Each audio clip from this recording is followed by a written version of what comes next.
A ver, ¿alguna vez se han puesto a pensar cómo es que sabemos las cosas que damos por sentadas? Hoy vamos a meternos de lleno en eso, en la brújula que guía cada descubrimiento, los métodos de investigación. ¿Y esa? Esa es la pregunta del millón, ¿no? Vivimos inundados de información, de opiniones por todos lados. Entonces, ¿cómo le hacemos para separar el grano de la paja, para saber qué es un hecho real y qué es solo, pues, una opinión?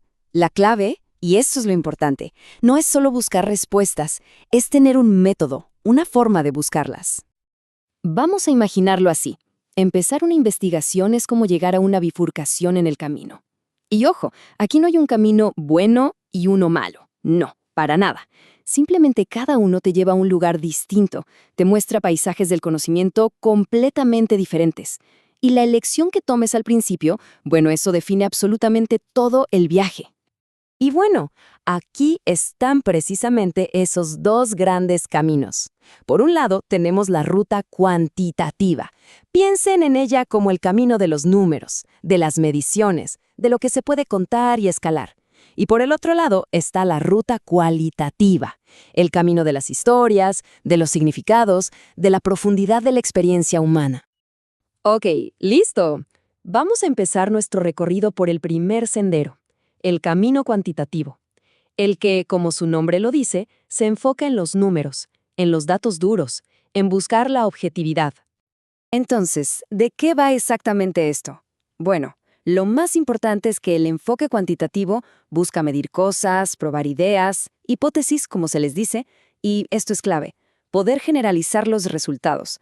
O sea, tomar una pequeña muestra y poder decir con bastante seguridad, oye, lo que vemos aquí probablemente está pasando en toda la población.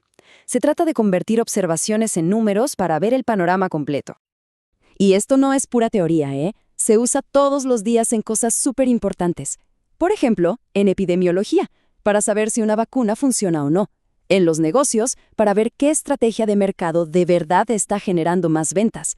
O en psicología, para medir si un paciente está mejorando con una terapia. Son todas preguntas que necesitan una respuesta, medible, una respuesta concreta.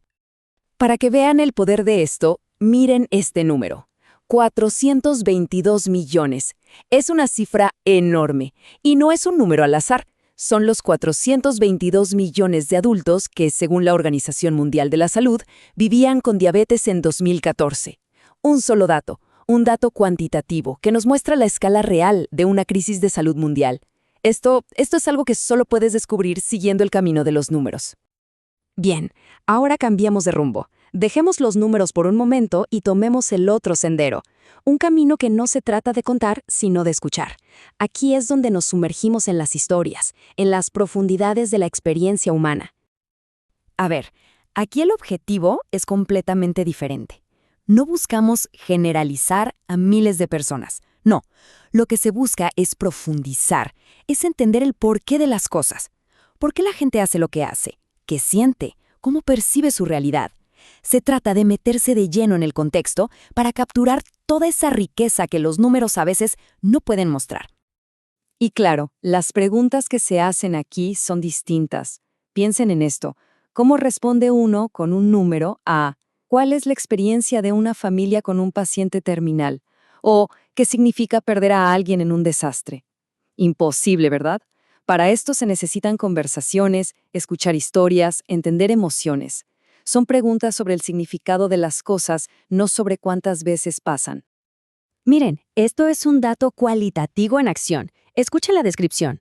Por dentro, la iglesia es impresionante. No hay bancas, el piso es de baldosa y el suelo está alfombado por agujas de pino. En las paredes se recargan troncos de pino. La impresión es mágica y mística. ¿Se dan cuenta? Esto no es una estadística. Es una descripción que casi nos hace estar ahí en la iglesia de San Juan Chamula, en México.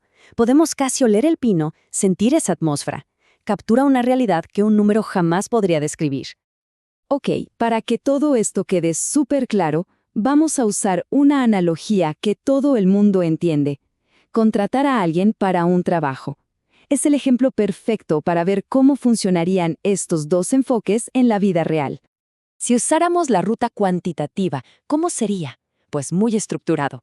Le aplicaríamos a todos los candidatos las mismas pruebas, de habilidades, de conocimientos, quizás hasta psicológicas. Luego, ¡pum!, calculamos los puntajes, hacemos una lista del número 1 al último y contratamos al número 1. Fin. Es un proceso súper objetivo basado en datos que se pueden comparar directamente. Ahora, y si nos vamos por la ruta cualitativa, el panorama cambia por completo. Aquí nos sentaríamos a leer cada currículum para entender la historia única de esa persona. Elegiríamos a unos pocos para tener entrevistas a fondo, para escuchar sus experiencias, sus anécdotas.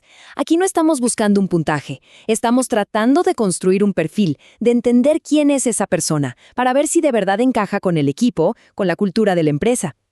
Pero, a ver, aunque los caminos son muy diferentes, hay algo curioso. Todo investigador, no importa qué ruta elija, empieza en el mismo lugar. Todos parten de una caja de herramientas básica para que esa chispa de la curiosidad se encienda. Y es que toda investigación, por más grande que sea, nace de una simple idea.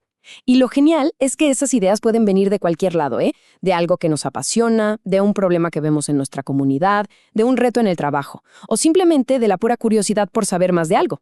El punto de partida es el mismo para todos. Claro que no cualquier idea que se nos ocurra se convierte en una investigación. Primero hay que pasarla por un filtro, hacerle algunas preguntas clave. A ver, ¿esto es útil? ¿Sirve para algo? ¿A quién le va a importar el resultado? Y muy importante, ¿va a aportar algo nuevo o es más de lo mismo? Solo las ideas que pasan este filtro, esas son las que tienen el potencial para convertirse en un verdadero viaje de descubrimiento. Muy bien, ya caminamos por los dos senderos, vimos los números y las historias. Ahora, lo que toca es juntar todo esto en una especie de guía rápida, un mapa para saber cuándo elegir cada ruta. Y aquí lo tienen, el resumen perfecto de todo. Si la meta es medir, probar, usar números para sacar conclusiones que apliquen a mucha gente, el camino es el cuantitativo. La pregunta clave es ¿cuántos? Pero si lo que se busca es entender, interpretar, usar palabras, imágenes para ir a lo profundo de una experiencia, entonces el camino es el cualitativo. Y la pregunta es ¿por qué? Y lo repito, ninguno es mejor que el otro. Simplemente están diseñados para responder preguntas muy diferentes. Porque al final del día, investigar no es algo exclusivo de científicos en un laboratorio. Para nada. Es una herramienta que tenemos todos para entender el mundo un poquito mejor. Es una invitación a no quedarnos con la primera respuesta, a hacer preguntas y a buscar respuestas de una forma más ordenada. Así que ahora que conocemos estos dos grandes caminos, la pregunta cambia. Ya no es cómo investigar, sino qué pregunta nos gustaría responder. ¿Qué nos morimos por descubrir?